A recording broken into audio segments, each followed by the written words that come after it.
Perfect. Hello, everyone. Sorry, there's going to be a beam of sun hitting my face here at some point. My name is Brian Ponce. I am one of the evangelists for Adobe Creative Cloud here at the University of Arizona. And I will be guiding you through getting started with Photoshop today. This is meant to be a preliminary tour of Photoshop. We're going to walk you around, and hopefully by the time that we're done, you feel super comfortable navigating a lot of the basic functions in Photoshop that you'll need in order to go on and do more incredible things with it. Real quick before we get started though, in chat via thumbs up or typing, how many of us have used Photoshop before?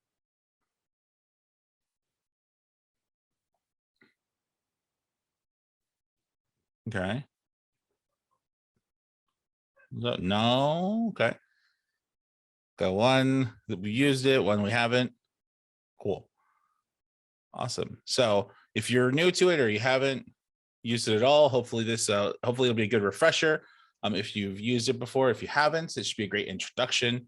But basically, we're going to go ahead and take a look at Photoshop here. This page is here for your reference. It has basically everything we're going to talk about, probably in more detail than we're going to talk about it. So it's a great resource for you. But the agenda is as such. We want to talk about what Photoshop is first and foremost. Then we want to talk about how to navigate the Photoshop workspace. So once you're in it, what do all these buttons do and how do I change them and how do I move around? And then we're going to talk about resizing images. We're going to talk about how to select something and be deliberate about that selection. How to create and utilize masks, and dive a little bit deeper into layers as well. Finally, we'll kind of do a few things to retouch an image, and then we'll focus on saving and exporting. That's kind of the plan here. Does that sound good to everybody here in the workshop? Sound like a plan? Perfect. Great. Awesome. Always like to kind of make sure that we're on the same page here, because just to make sure that we kind of know where we're going. I always like, as often as I can, to be told where we're going when I go somewhere. So I have an idea of where we're starting. So I figured I'd share that with you. All this is available as additional resources for you. Any keyboard shortcuts that I call out will be in this main keyboard shortcuts section. And with that said, if you've downloaded the resources here under the workshop assets folder, we're going to go ahead and get started. So we'll start with, gosh, it's a cool picture, Polar Bear. What is Adobe Photoshop? So Photoshop is really a graphic design tool. It's the industry standard for image compositing and editing, but it's used in a variety of applications, everything from creating graphic design elements to creating bumpers and illustrations that will then be animated in an application like Premiere for video. It can be used to mock up a web page. It can be used as a part of illustration. Really, like, Photoshop wears a lot of hats, but like if we break it down to what it is an image editing tool.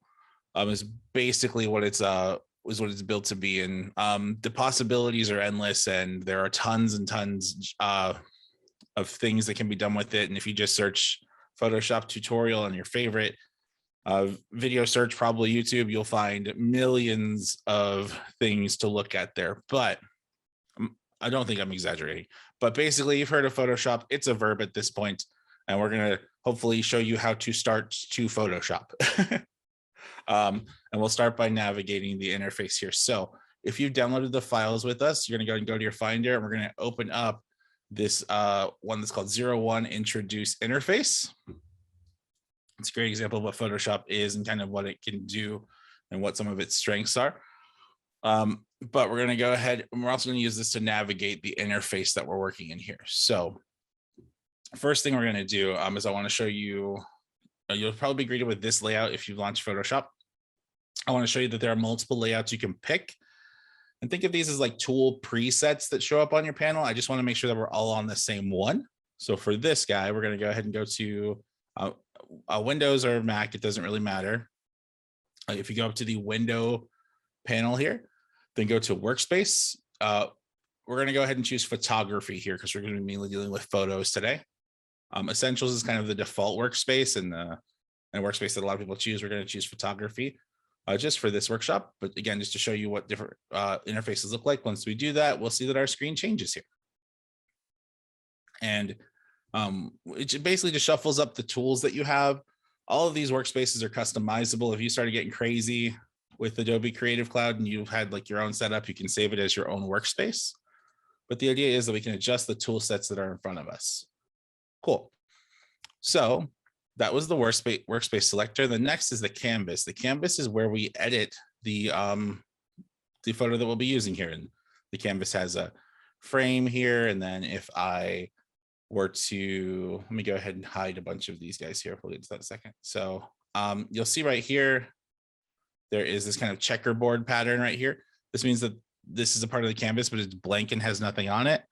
And then the part that has stuff filled is where it is. So if something sits outside of the canvas area, when you go to export out the final results, it won't show. So you'll want to make sure that your canvas area is filled up with whatever you want to work with. And we'll talk about a few ways to do that. Cool. All right. So next up, we have our toolbar. Our toolbar sits on the left-hand side over here and is where we will select the tools we're going to be using today, or anytime you use Photoshop. The cool thing about the toolbar is they've added these really nifty animations to newer versions of Photoshop, which you should probably have downloaded. And they'll kind of show you what each tool does. You may notice that certain tools, and you'll have to look at your screen to see this because sometimes Zoom doesn't show it to its highest fidelity. But if you hover over, say, the second tool here, the rectangular marquee tool, you'll notice that there is a little, there's a little triangle on the bottom right-hand side here. If you click and hold on that, it will show additional tools that you can use. One cool thing that's a part of the resource site that we built here is if you scroll down, there is a little toolbar shortcut to show you what all the different tools are inside of the different tool sets, or most of the major ones. I won't be referencing that here, but as we're working, that could be handy for you. But the tools we're probably going to be using the most today are going to be the selection tool, or the move tool rather. Keyboard shortcut for that is V. You'll see the keyboard shortcuts listed there as well. We're going to be using the quick selection tool.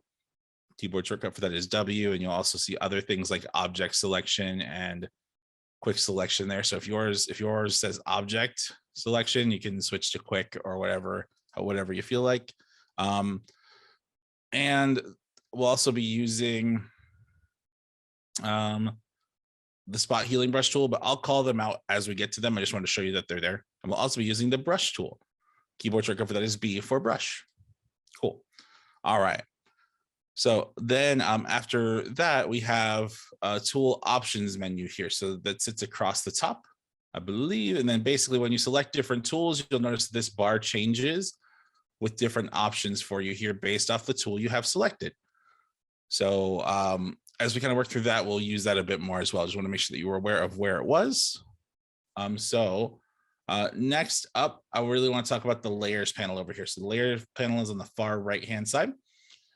And this is how Photoshop sees and views content as you're working. It kind of works, to steal a phrase from Alex here, it works like a pizza. So basically, we have our bottom layer is going to be the crust, and then we have our then we have our sauce and our toppings and things like that. And each one of these sits as a different layer. And basically, if they're on top of the other layer, then they're going to be visibly what you see from the top down if this were a pizza. So this room layer is above all these other layers, which is why you don't see a whole lot behind it. The room layer is pretty big. It takes up a lot of space. But to navigate through these layers, it's pretty easy to do. You're going to click on the layer over here that you want to select. And then you may notice that there's an eyeball over here. So I move my mouse over the eyeball and click on it, it will hide the layer. So let's give that a click real quick. It'll hide the layer and then show you all the content that's underneath it. Now, Photoshop has a bunch of different ways for us to select what we want to work with.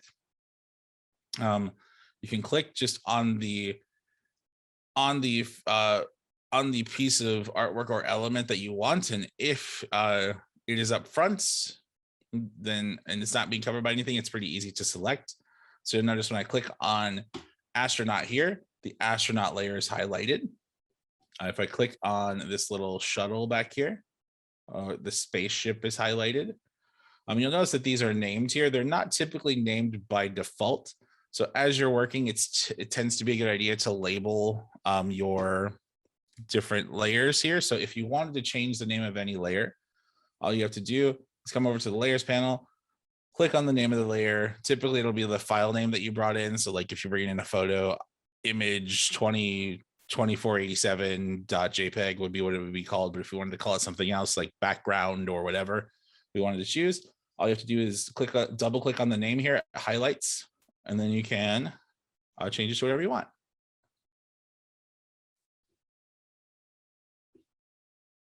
Or however you wanted to say. I think I just typed in the same thing. But labeling is great, especially if you work in teams. People knowing what you're labeled and how it's labeled can be really important for organization. And for you, when you come back to a project a year later, it can be really handy to have things labeled so it's easier for you to navigate and find stuff. Cool. All right. So now while we're here, I want to talk really quick about how to select a layer and how to manipulate the content that's in the layer here. So let's go ahead and we'll select the astronaut here, and you'll see that we can click and drag to move him around. But if we wanted to make the astronaut bigger or smaller, we wouldn't be able to do that just from this tool alone. So if you go up to edit and then come down to free transform, keyboard shortcut for that, and this is my favorite keyboard shortcut in Photoshop and I use it all the time, is Command on Mac or Control on Windows and T. Once you do that, a little box will pop up here. And then if you have ever scaled anything in another program before, it works very similarly. You can click on a corner to size it down and up. If yours is kind of stretching and like this, when you do that, hold down the Shift key, and it will maintain proportion as it scales up and down. You also have the option to rotate from here and all that stuff. And you'll notice there's like a little degree marker here, and it's kind of freehand unless you hold down the Shift button, in which case it will snap to 45-degree increments, which can be helpful if you want something to be completely perpendicular with a line or what have you. So want to make sure that we shared that out. And then there's tons of other ways you can transform too, but those are kind of the chief ones or the main ones here. And then if you make a mistake like this, you can always hit Command or Control Z to go back a step to undo any mistake that you might have made. Cool. All right, so I have this astronaut here, and I would love for this astronaut to kind of look like it's pushing this little space shuttle here. So all I have to do is move the astronaut into place. And then what I'm going to do is I'm going to grab the astronaut layer here. Oh, and you can just hit return or enter to commit the change that you have. And then that bounding box goes away and you're no longer transforming. So if I come down to, I think it's called spaceship, and I can just click on it to make sure that's the case. Oh, it's space shuttle.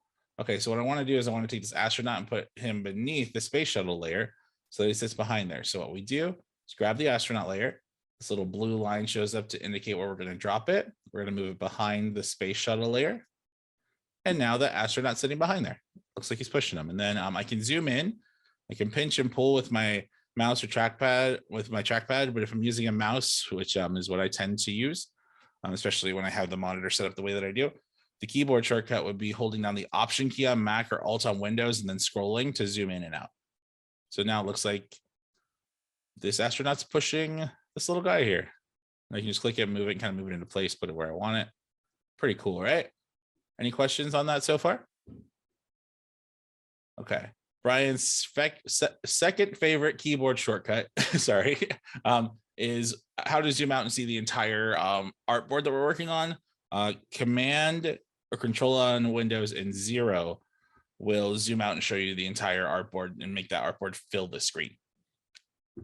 Super handy stuff as you're working. Hopefully you'll find it as useful as I do as we start working here. But and you can hide and show layers kind of as you wish here. If we get rid of that background layer, we can see all the stars are gone and things like that. We'll dive a bit more into some layers and manipulation here in a little bit, but generally, does the concept of where things live on the Photoshop screen and how to navigate layers make sense before we move on? Because it is the basis of everything we're going to do next. Perfect. Yeah, feel free to, these files are yours to play with and work with. So if you wanted to put the astronaut in the main room, you can move them up to the front.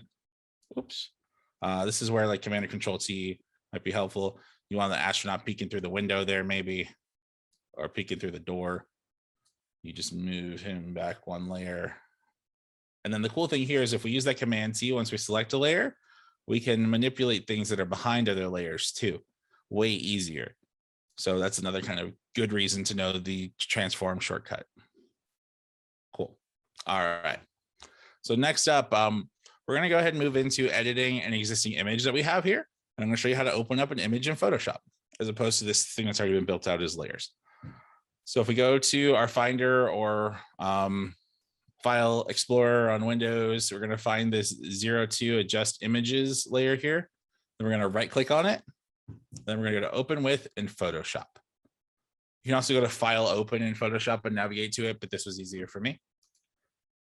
And then this is going to open this image inside of Photoshop here. Cool. Now, before we continue any further, you'll notice that we have different tabs for each image that we're working with. So Photoshop's not going to close those tabs for us automatically, but if your computer starts feeling a little sluggish while we're working here, or while you're working on any project, you can always close other Photoshop documents here, because you can have multiple ones up at a time to save and adjust, to save your computer a little bit of lifting if you're running into any issues. Cool. All right. So we have this image here. Alex, who's here in chat with us, was very, very kind and allowed us to borrow some gorgeous baby pictures to kind of work with and manipulate for this workshop. So thank you so much. But this little guy right here, Alex's boy, his name is Judah. And today we're going to go ahead and we're going to work on this image of Judah here. We're going to start by cropping this guy right here. So if we come to our tools over here on the left-hand side, you will find the crop tool. If you ever use a crop tool in any other photo editor, it's very, very similar. Just think of it kind of like with some extra options to make it easier to work with. If you come up to ratio here, you can set a specific ratio. So if we knew we wanted this to be a square, we could do 1 by 1, 8 by 10, 5 by 7, 2 by 3, or we can also choose some of these presets here. We can also dial in our own values if we want to. I'm going to go ahead and go with the square here. I may change my mind later. So let's set up as a square. And I can grab a corner and kind of trim this or make it bigger or smaller. Actually, I'll probably switch from square here to a 4 by 5. Cool. Awesome. So then what I can do is I can make some adjustments here. If I want, so now it's 4 by 5, so it's taller than it is long. If I wanted to swap that, all I have to do is hit these little arrow buttons, then I'll make it a landscape, which is pretty nice. You'll have the option right here to delete cropped pixels. I tend to not like to do that in case I want to adjust my crop later. But if you knew you wanted to commit to your crop, you wanted everything else gone, you can do that. I would recommend having this unchecked if you have it checked, so that you're not making any major decisions just yet. So I'm going to go ahead and crop this. I'm going to move Judah over a little bit to the right here, just to make it a little bit more visually interesting for me. These little guides here will help you see where exact center is and things like that. Sometimes offsetting your subject just a little bit from the center line makes it more interesting. Makes you wonder, like, what's he looking at? What's over there? That type of stuff. Then we'll just hit this checkbox to commit that. And then give it a chance to cook. And there we go. There's our cropped image. You can crop any image that you want. This is also a great way to kind of crop to a specific size or what have you. But here's our crop. Cool. So the next thing we're going to do is I want to talk about adding an adjustment layer to maybe make this image a little bit brighter here. So what we're going to do is we're going to go ahead and go to under libraries, you'll see this tab called adjustments. And there are a couple of different adjustments that you can do. We're going to start with a simple exposure adjustment. You can get to the adjustments layer from here, or the way that I do it all the time when I'm working, so that I don't have to rely on this adjustments menu. So if I come down here under my layers, I'll see a bunch of little buttons here. This little half filled in circle. This will allow us to create new fill or adjustment layers. We can come over here and then choose exposure. So a little properties panel will pop up here that gives us exposure options. There are presets here that we can use. Don't be afraid to use a preset if you think it might help. So this is a little underexposed.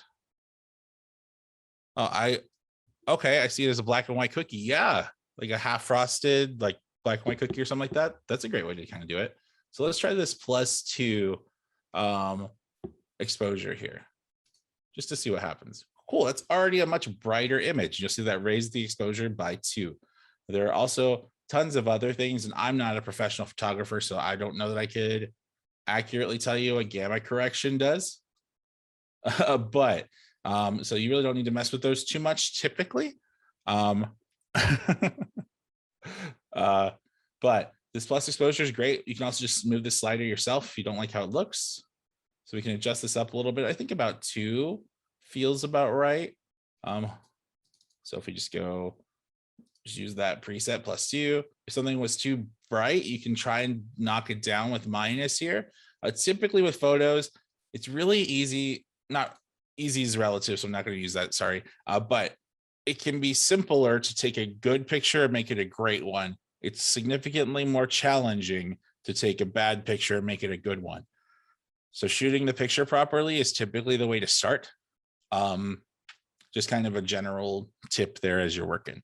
So good photos tend to be simpler to make great photos from. So yeah, if you have the latitude, if a picture doesn't look great and the subject's relatively still, try taking it again. Like look through your lens, use the camera that you have as you take the picture. It can save you a ton of headache later. So we have this guy here, and that's one adjustment. You may have noticed that creates a layer for us right here. This is called an adjustment layer.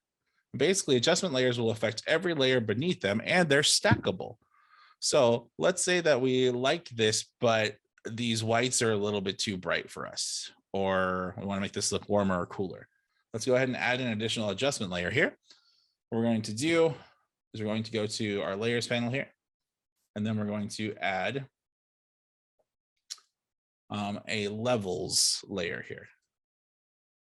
So there's a lot going on here with levels. And think of levels basically just as another adjustment here. Typically, we probably, you can combine these. But basically, if you take a look at the levels layer here, you'll see 3 little kind of dots you can move. So you have the highlights, the midtones, and the shadows here. You'll notice that as we take these highlights and kind of move them over, everything starts to get brighter. The highlights is the white one. The midtones are kind of just the overall midtones there. So maybe bumping that up a little bit might be nice. Then we can adjust the shadows here.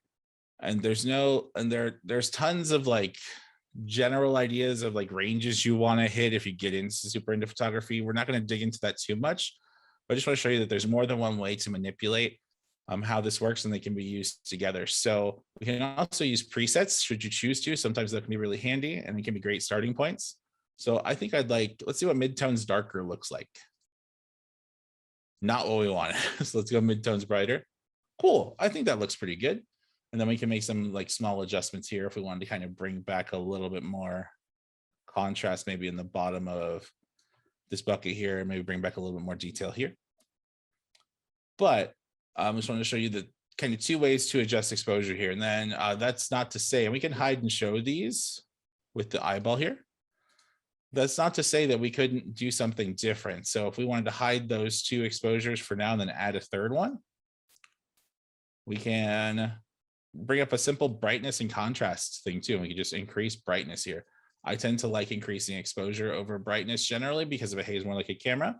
But if this is what you're looking for, and then brightness is going to increase the overall amount. It's going to intensify kind of the, all your white pixels are going to get white. Basically, everything's going to get brighter or closer to white there. Whereas contrast is going to increase the difference between the darkest parts of the image and the lightest parts. Probably pretty aware of this, but if I slide this left, you'll see that everything kind of gets a little flatter.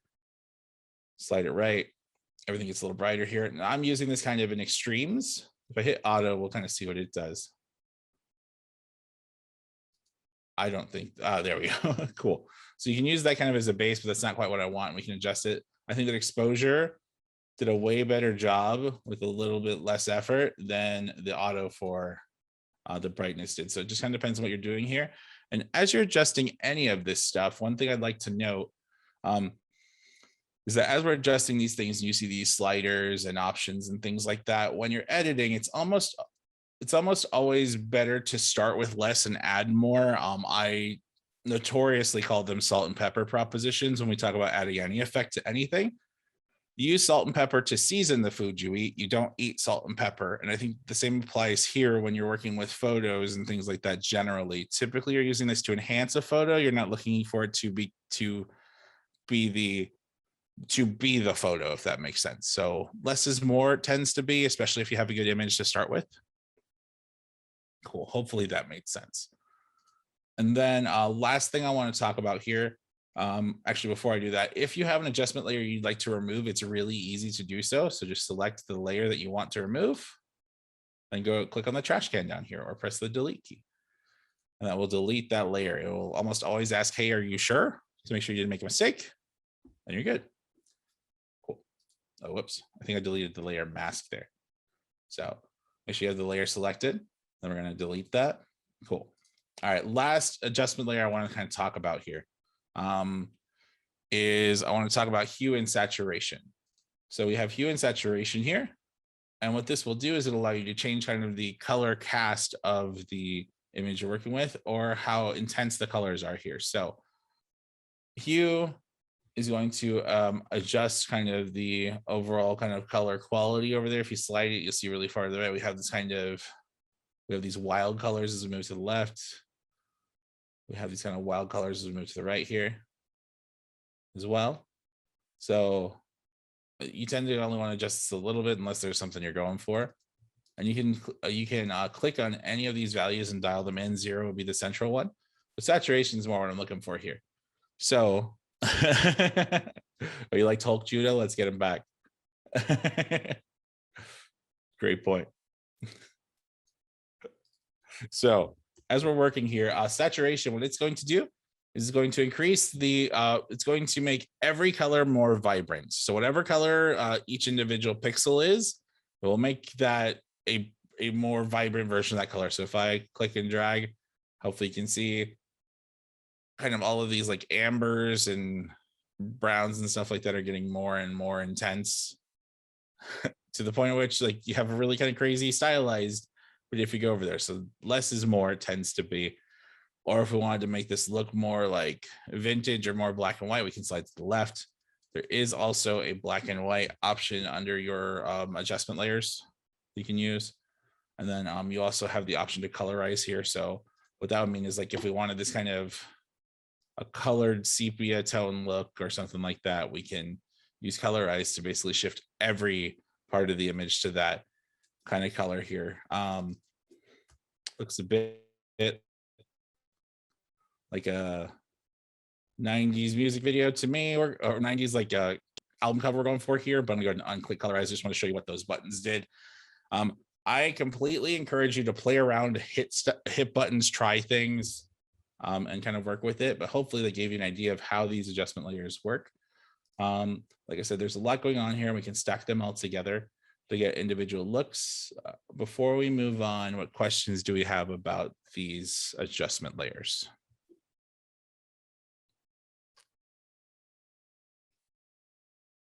Grab a quick sip of water while waiting. Thumbs up if you don't have them. I'll give it another like 5 seconds, then we'll move on. Perfect. All right, cool. Hopefully this has been helpful so far. Again, please feel free to ask questions as we go. This is your time, and we do want to make sure that you're getting what you need out of these workshops. Cool. So with that being said, we're going to go ahead and move on to working with some masks here. So we have there's a second picture here for you to manipulate. Should you choose to, we're going to go ahead and skip over that one for now. We may come back to it, but we're going to go ahead and move to this 03 Compositing Basics. You'll see this is a .psd. .psd stands for Photoshop document. It's Photoshop's native file format. So all you have to do is double click it, and then it will open up in Photoshop with us ready to go. Let's go ahead and do that. Oops, sorry for knocking that with my watch. Okay, so we have this egg here, and we're going to use this egg to talk about creating selections and compositing with those selections using a selection tool. So whenever you're compositing or whenever you're taking an image and cutting a piece out to use it somewhere else, it's a really good idea to know what it is you'd like to do. So this is where like a little bit of kind of pre-visualization may be helpful. I have an idea of what I'd like us to do, so I'll do that pre-visualization for you. We'll walk through this together. All right, so first thing, what we want to do here is I have this egg on this red background here, and I'll zoom in a little bit. And what I'd like to do is I'd like to cut out this egg and then put it, and then write the word eggs really, really big and put it above it, and then have that word eggs sit behind the egg, but in front of the background.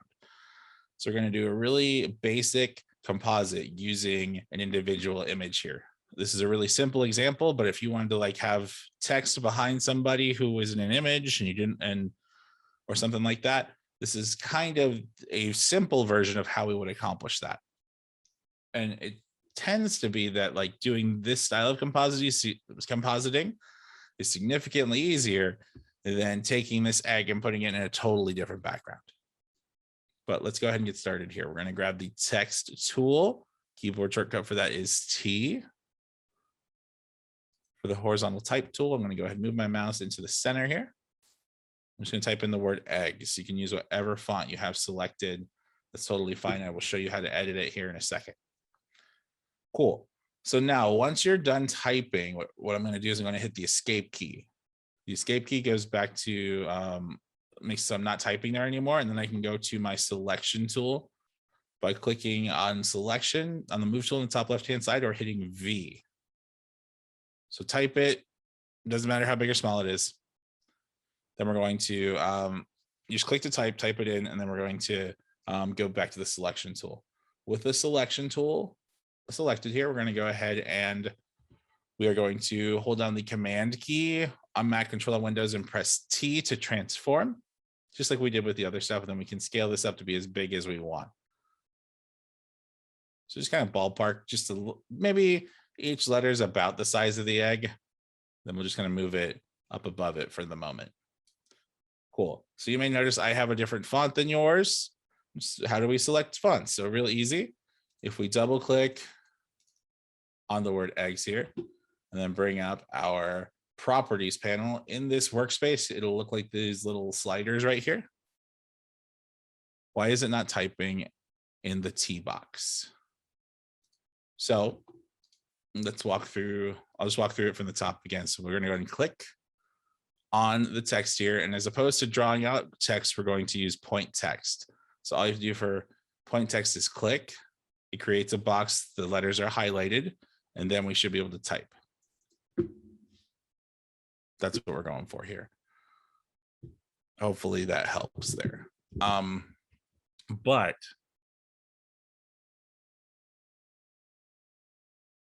yeah, instead of drawing, if you click it once, we get what's called point text here, and that's just going to allow you to type. It'll highlight the text like this, and I'll zoom in a little bit here. Maybe. Oh, whoops, wrong button. So I'll zoom in a little bit. It'll create this text right here, and then we can just type it in. And I'll back up here just from the start. So let me go ahead and select this. I'll delete it real quick. Type tool. I'm not going to click or drag a box. I'm just clicking. And then I'm going to type in just the word eggs. Cool. And then I'm going to hit the move tool. Then I'll zoom out. I'm just using Option to zoom in and out. I'm going to make sure the egg layer is selected.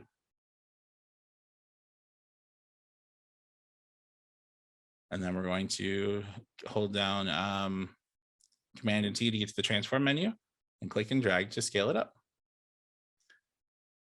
And then we'll bring up the properties panel here. And just like when you're editing content in Microsoft Word or something like that, you do have to highlight the text you'd like to change. So once you do that, you'll have the character section here, and then under characters, you can select a different font here. I just did all caps, so I'll probably do something like something super. This is always the hardest part, is picking the right font. Let's see. I think something that everybody might have, like an impact would be fine. I'll choose impact here just for the sake of keeping it simple. Cool. So there's eggs. All right. So now with that made, we have 2 layers. Okay. So I'm going to go and hit Command and 0 here. And then what we're going to do is we're going to take this background layer, and then we're going to duplicate it. And then we're going to cut out the egg here. I'll show you a few different ways to do that. I'll show you the semi-easy way, then I'll show you the super easy way.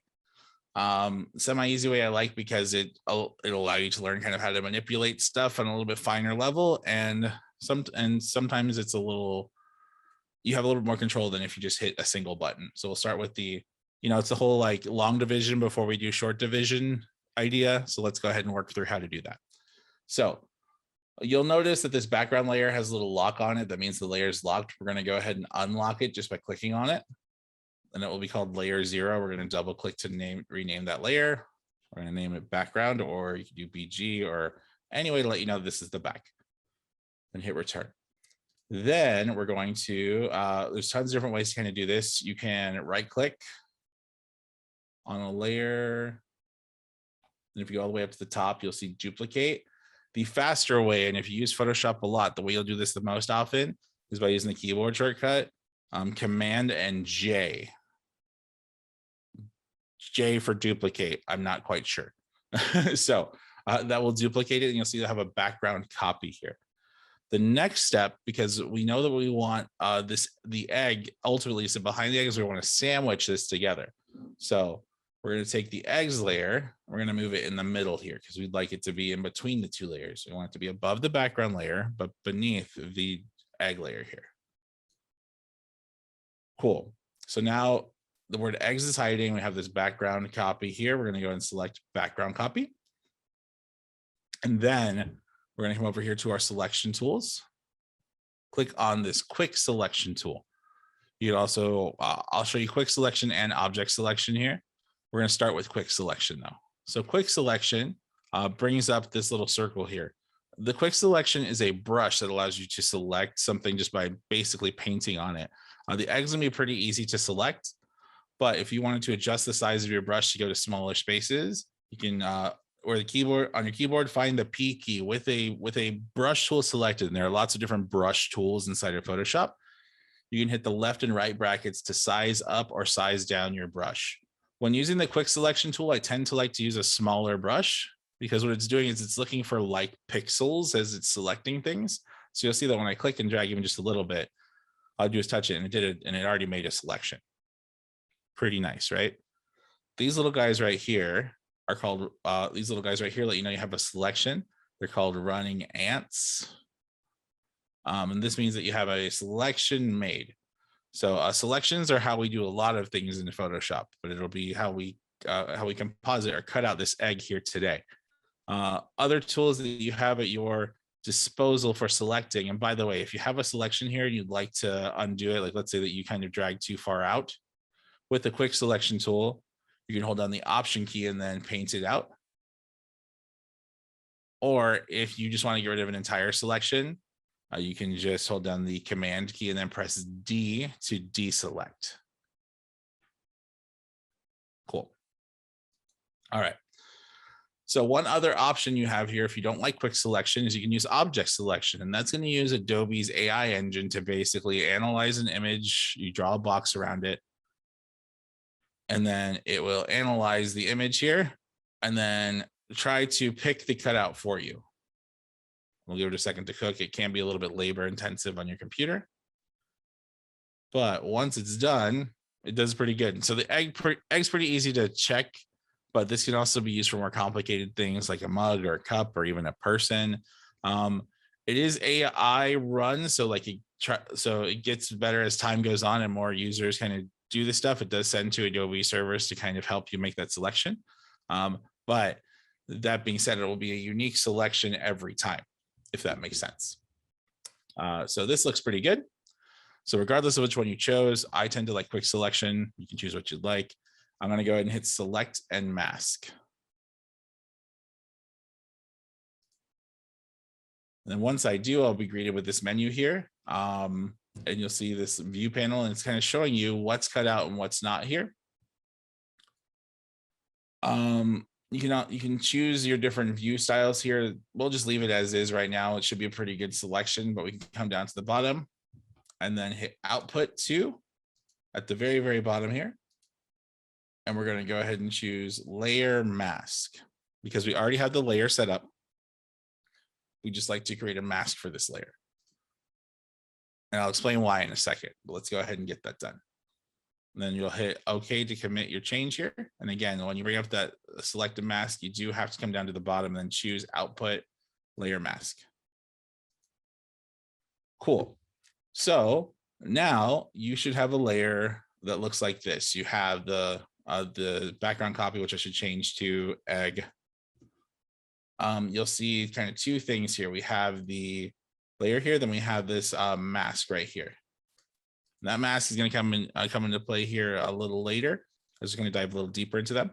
But the idea is that what we did was we cut out this egg here. If you want to see that, go ahead and hide the bottom layer. And we should see a pretty well perfectly cut out egg.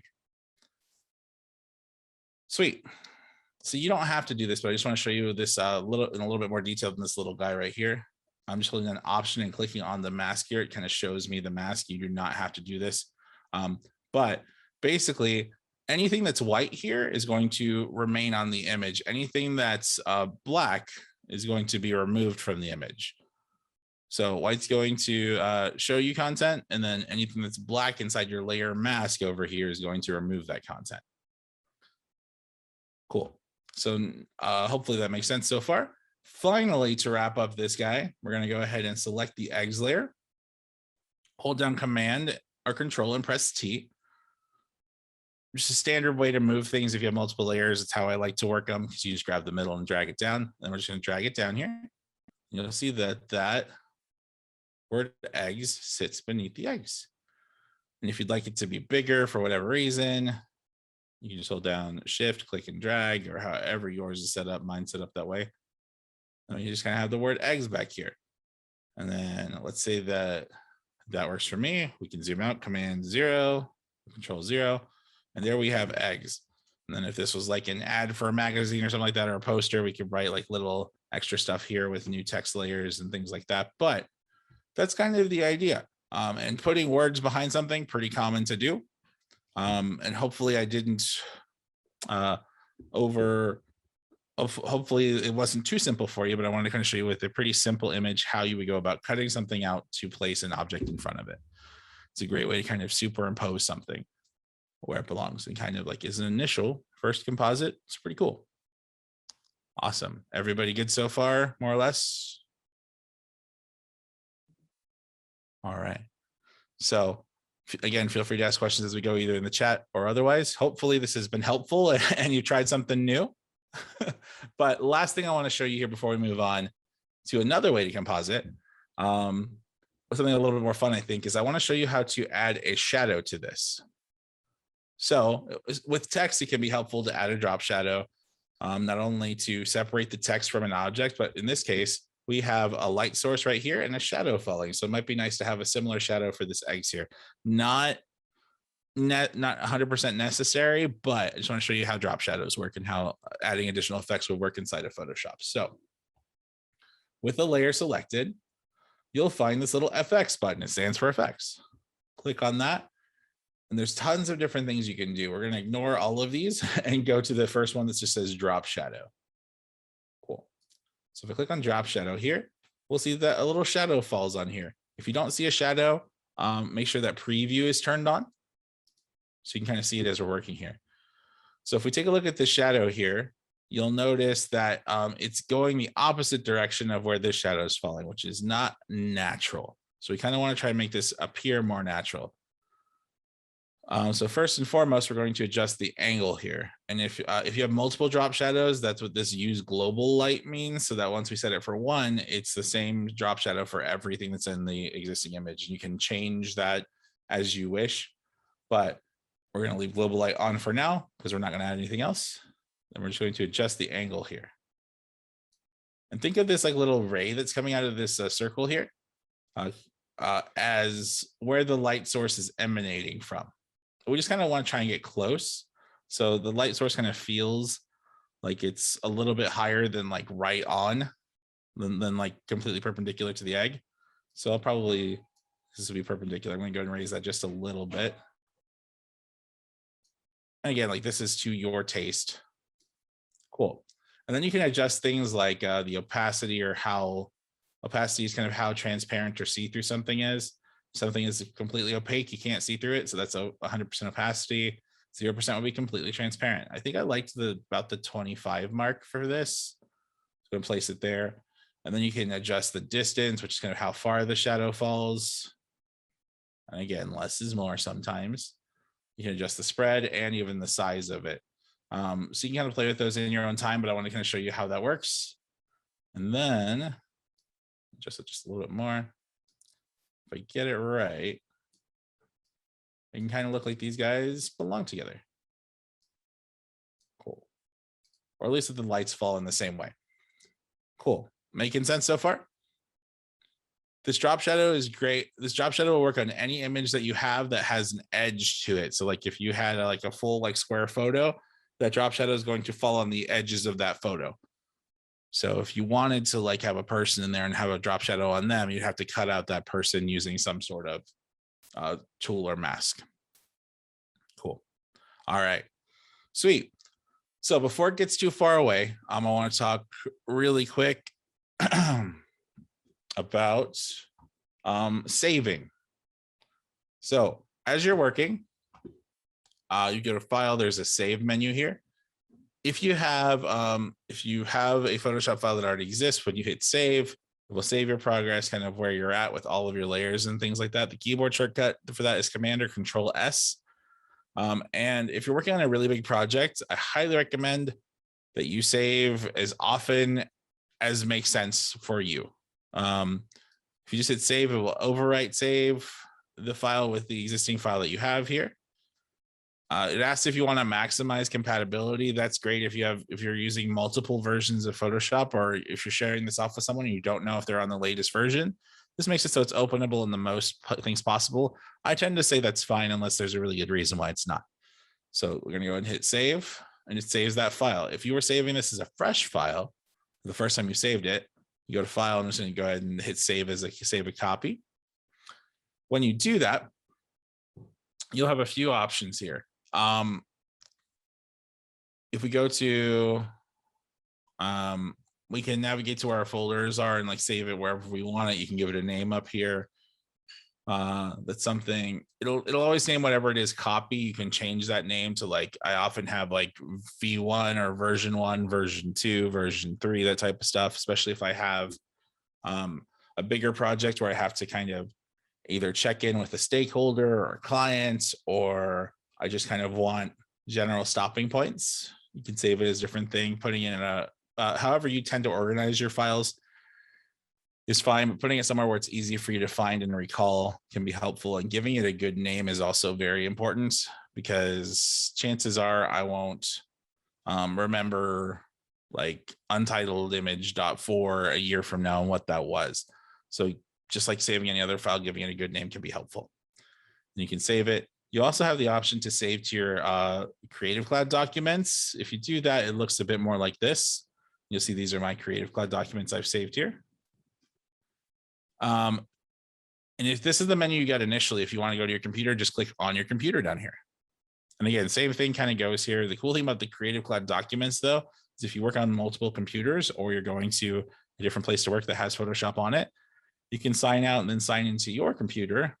Then you'll be able to access these cloud files, which is super cool. You'll see I kind of didn't follow my own rules here, unfortunately. So I'll have to go back and fix that. So anyway, good practice getting a name in your files. Any questions so far? Cool. All right. So we've talked a bit about masks. We've used the term a couple of times. Now let's talk about like how they work. So to do that, we're going to go ahead and open up this Brush Basics folder here. We'll probably move pretty quickly through this, but I just want to kind of talk a bit more about it. So if you go to Brush Basics 04.psd, you'll see that we have 2 layers over here. Let's go ahead and inspect them real quick. We have the door layer, and then underneath the door layer, we have this forest here. And last time Alex did these workshop, he pointed out this lady's probably composited on there too, because the light's not falling perfectly where it needs to, but that's okay. Compositing stuff is cool. So what we're going to do here is we're going to cut out this door. We could use a selection tool, which is fine, and it may actually work really well here, but I want to show you a different way to do it. We're going to go ahead and select the door here, and then we're going to add a layer mask ourselves. So to add a layer mask, you can come down, select the door layer, come down here to the bottom next to effects, and then you'll see this little rectangle with a circle in it. That's going to add a layer mask. It kind of looks like our egg, but it's tilted 90 degrees.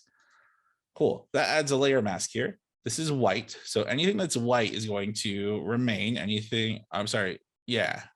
And then we're going to paint out whatever we want with black.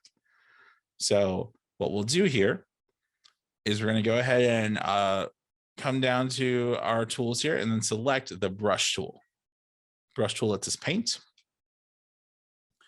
And then what we want to do is we want to find our color swatches. Mine are right here. Hopefully you can find yours. And we want to click on this first guy here, or press the D key to set our default colors. The default colors stock are black and white.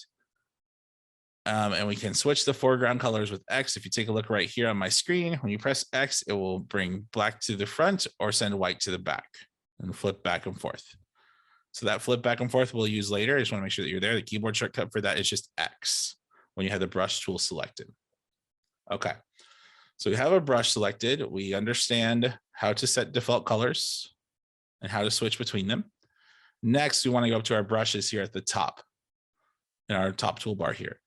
We want to select a brush that has a softer edge. So soft edges, here will make it so that as we paint, it doesn't look like we're stamping stuff out. It looks like we're painting more naturally. So just pick anything with a soft edge here. I'm just going to go ahead and pick the second one. And then I don't know, and if you recall, we have bracket keys that can size up and size down our paintbrush here. So next up, we want to go to our layer panel here and make sure that these little crosshairs right here are selected on our adjustment layer, not on the picture layer. If they're on the picture layer, this is what happens when I paint. It paints black, or it will paint white. I'm just undoing that. I think I have my opacity set kind of low. I'm going to go ahead and set that back up to 100. So it'll paint black, or if I X, it will paint white, which is not what we want. We want to paint on the on the mask layer here. So let's go ahead and go to the mask layer. We're going to go ahead and make sure that black is the foreground color, and then we're going to start painting. Once we do, you'll see that it reveals what's beneath there, which is pretty cool. And you can zoom in, and if we need, and I'm just going to go with these broad brush strokes here for now. I'm just going to try and paint out this door.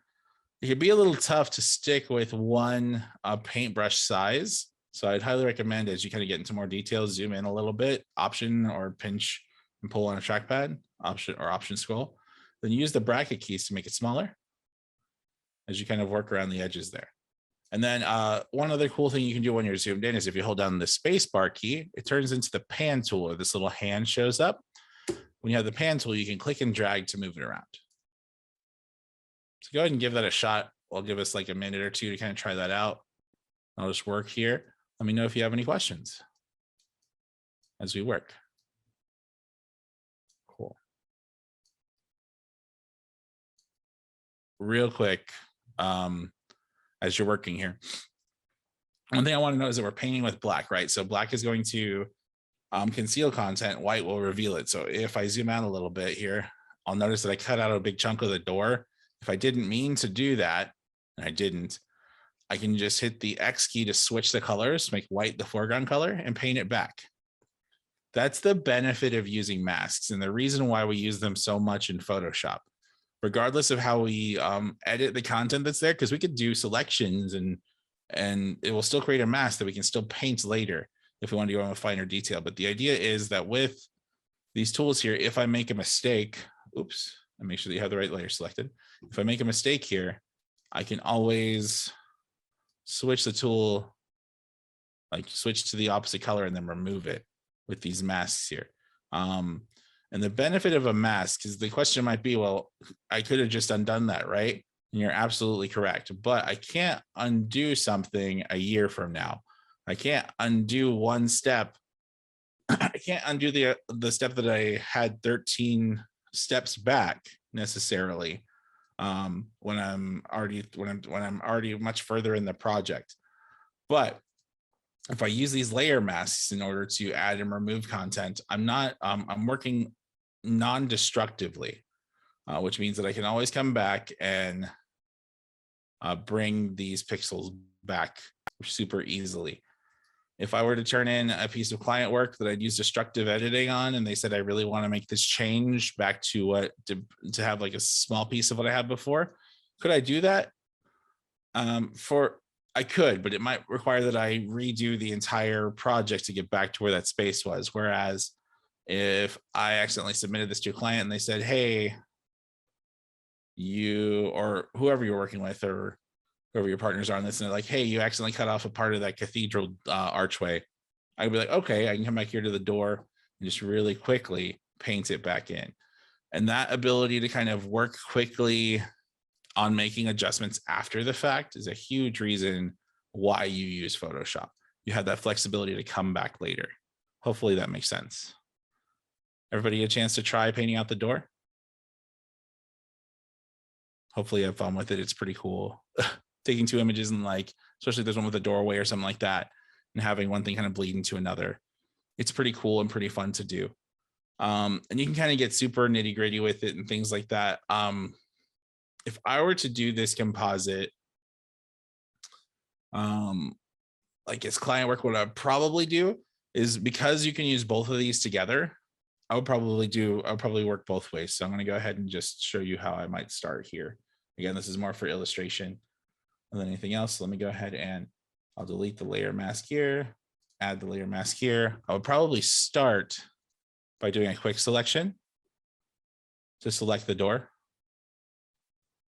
And then you can refine it in all sorts of different ways. But if we started here, then I would just add the layer mask here, or you select the mask, or just add this layer mask here.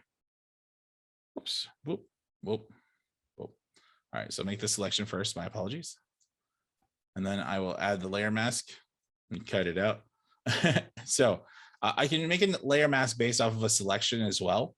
But you'll see that when I do this one, because this area is selected, it punches everything else out. So what I want to do is go to select and then select inverse. Then you'll see that the running and select everything else but the door. Then if I mask it, that door's kind of cut out. And then once I have that, I'll click on this layer. I'll go to the brush tool. I'll zoom in a little bit. Then I'll use that brush tool to kind of clean this back up and bring back the areas that maybe I lost a little bit.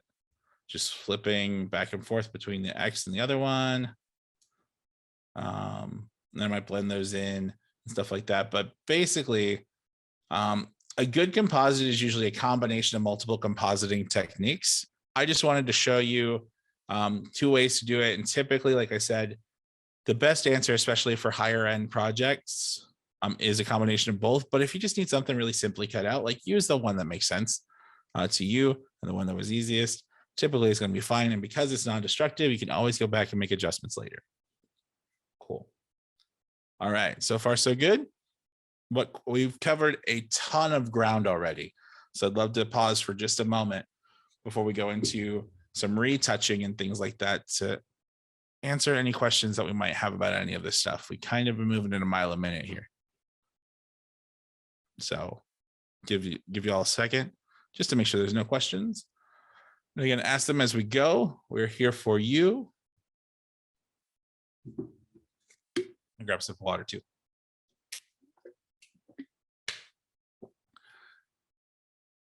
How do we add back accidentally erased items? Great question.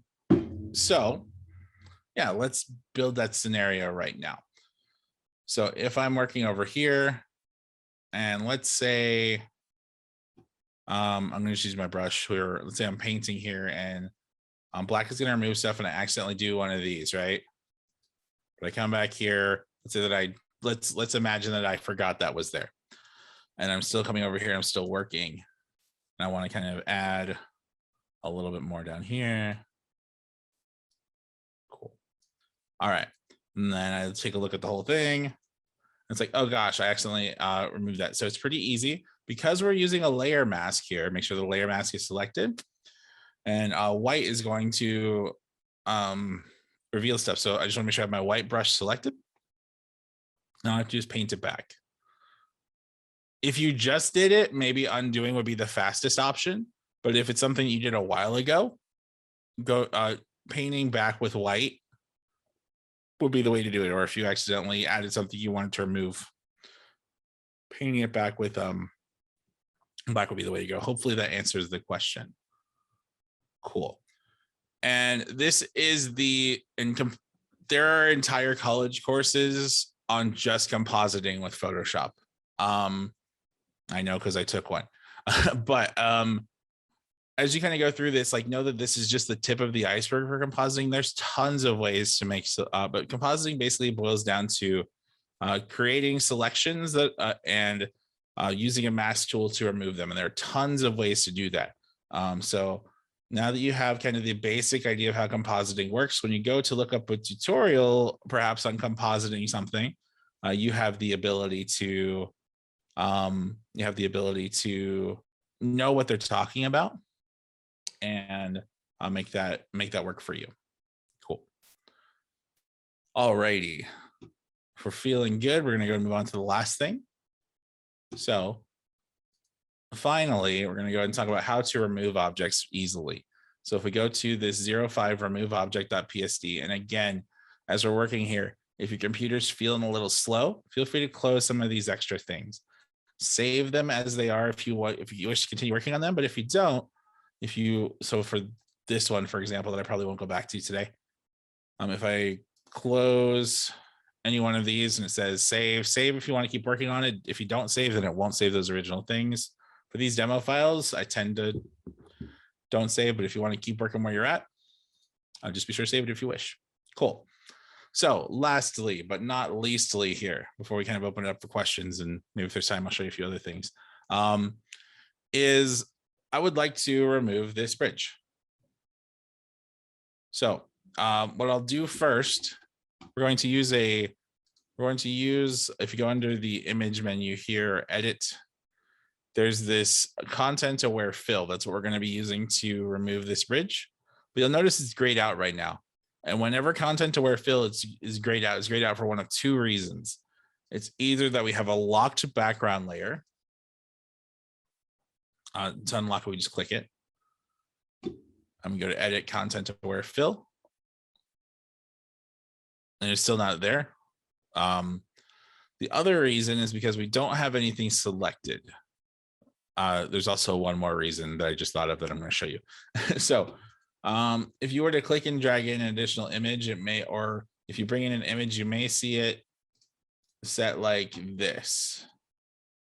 This little icon right here, it's little, like, it looks like a little page over the layer here, means that the layer is a smart object. Basically what smart objects do is they make it so the pixels cannot be edited on the image, which is great if you want to kind of protect the original image. But for us to fill in something using content aware fill, we do have to have the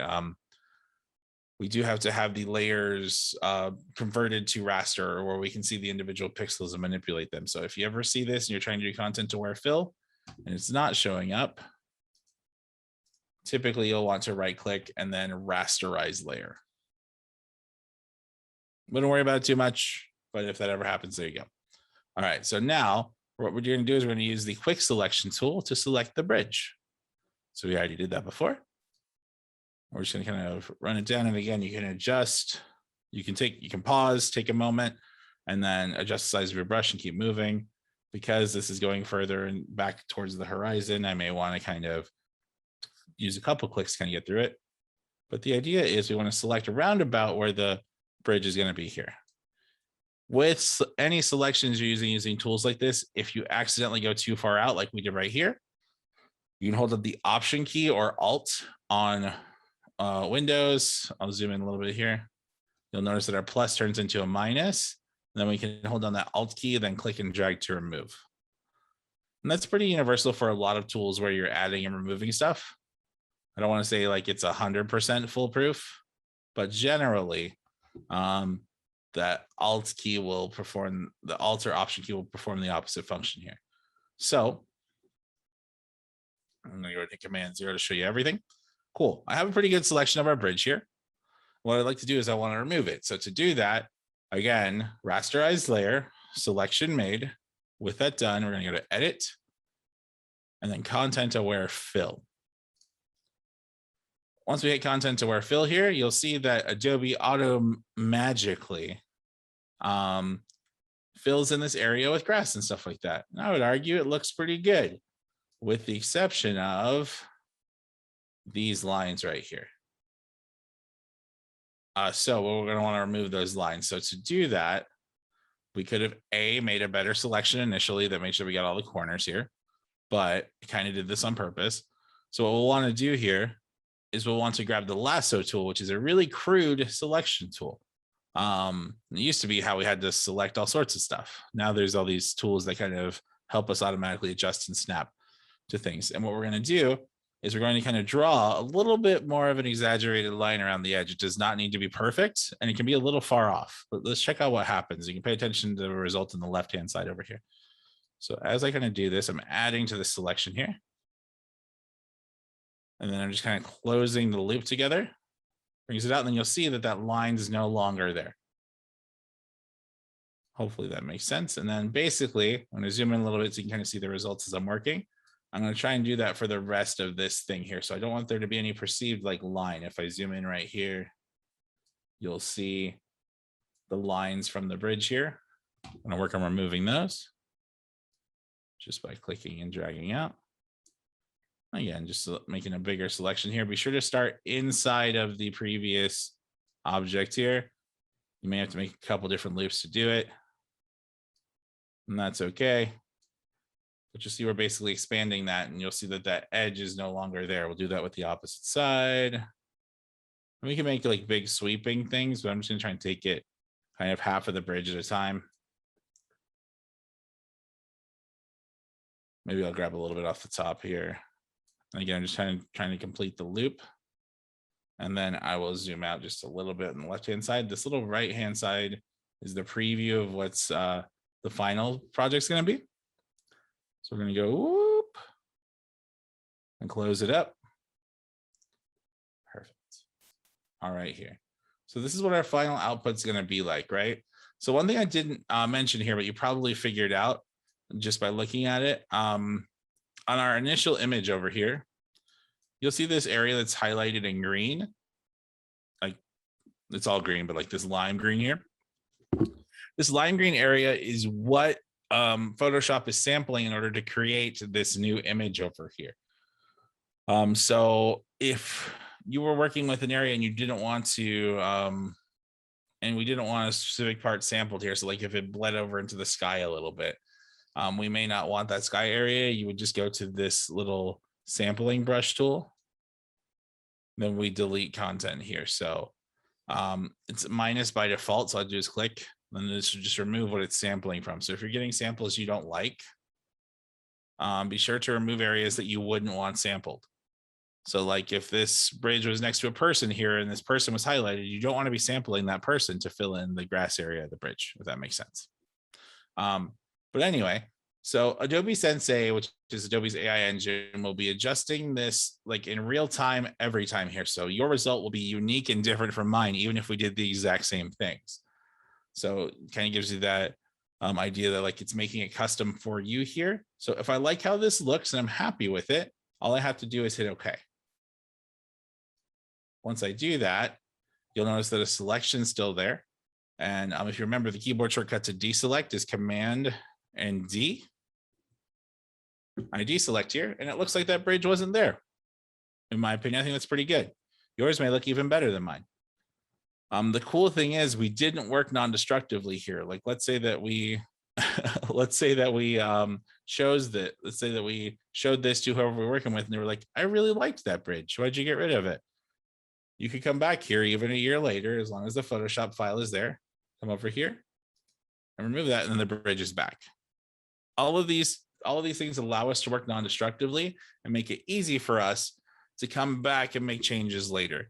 And that's really kind of what why we would use Photoshop, is that ability to kind of work non-destructively and be able to edit every element later. And it's pretty fun, I think. And hopefully you liked it too. As far the last thing I'll talk about is exporting. So when a picture is done, how do we get it out to share with people? So to do that, we just select whatever Photoshop document we'd like. We're going to go up to File, and then we're going to go to Export.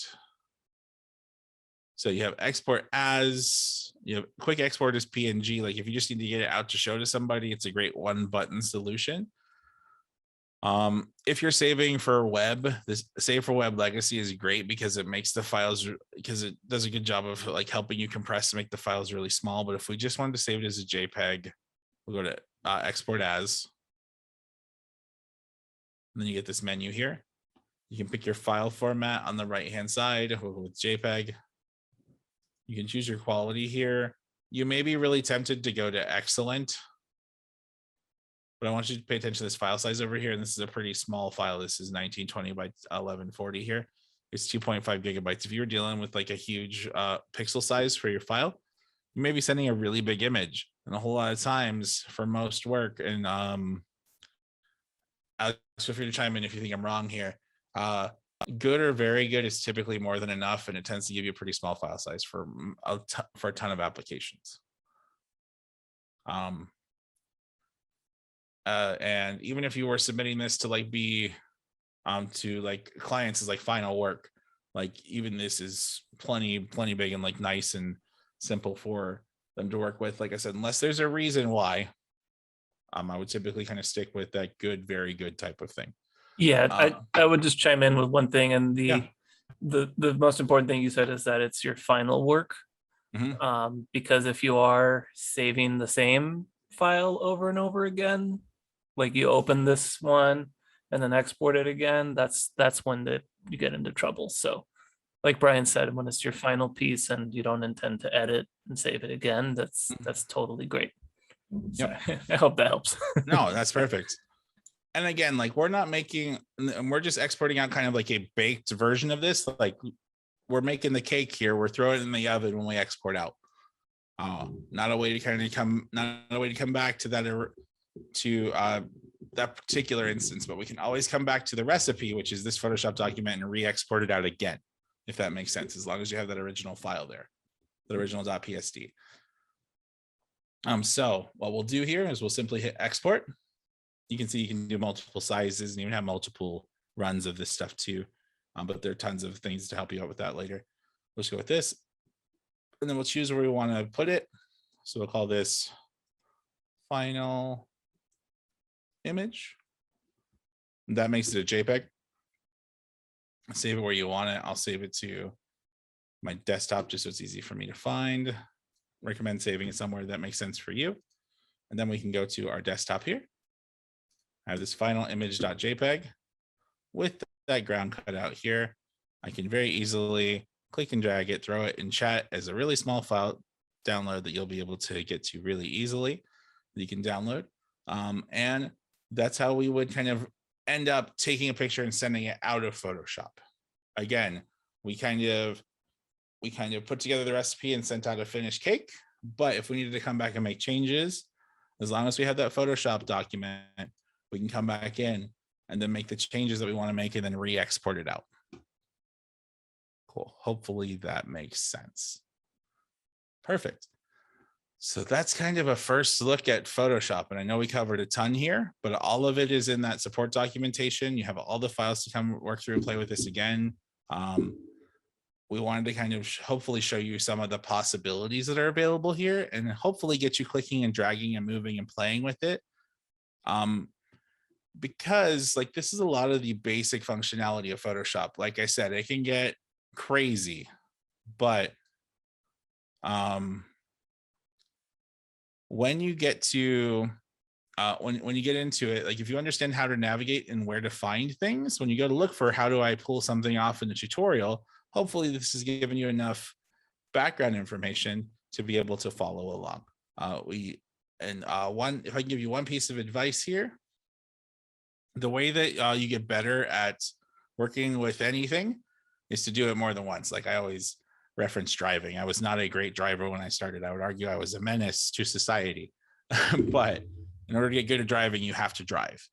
In order to get good at Photoshop, you have to use Photoshop a little bit, even if it's just coming in and cutting something out or adding some text or just playing with a couple photos. So highly recommend that you get it and try it out. Try some of these techniques out. If you have questions or want to share work you're doing or just want some advice on where to go, I'm going to go ahead and put our email address in the chat for you. Cool. And you can reach out to us and share with us what you're doing, and then we can offer suggestions, give you some guidance. Like we love that kind of quick, here's where I'm at, what can I do type of thing. And we can point you to resources that help you learn and get going here. And then finally, in that vein for me, and please queue up any questions you have in the chat while I do this. If you are interested in learning more about Photoshop, you don't even have to learn, you don't even have to leave Photoshop to learn, which is super cool. If you go to the home screen here, there is a Learn tab. And everything we talked about and more is available in that Learn tab here. Hands-on tutorials will load files inside of Photoshop and guide you through things to do here.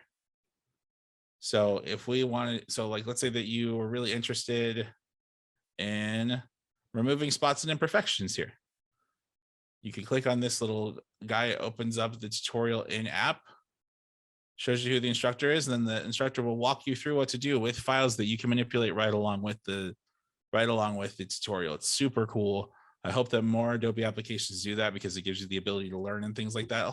And let's say, and if you're really interested in learning more about what Photoshop could do, I couldn't recommend more. Just kind of, and these are 3 to 5 minute tutorials, so bite size. You can do this like on a 15-minute like break or something like that.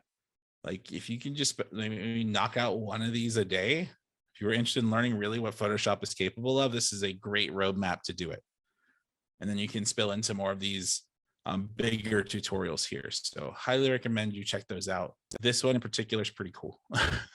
The fixing an old photo one.